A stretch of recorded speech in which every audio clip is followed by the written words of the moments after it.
So when you start talking about the transgenerational epigenetic inheritance, which is a real scientific word, that's the reason why we embrace struggle like that, because we feel like we never had. And the reason why we feel like we never had, because go back to the actual traditions and the culture when it comes to education. Education in America starts what? After slavery. Why they never started when we was King Tut? Why they never started when we was owning the world? Why they never started when we ran Europe, the Dark Ages? Why they never started when we were the indigenous people here in this land before Christopher Columbus stumbled across a bunch of niggas and killed them? So they only start our history from the worst breaking point of our lives.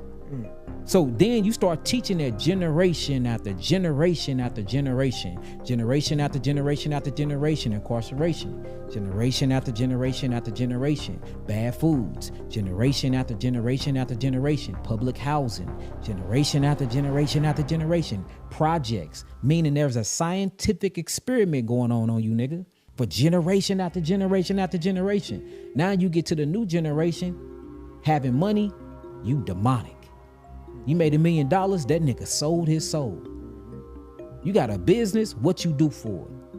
Oh, you ain't with the po folk no more. You different now.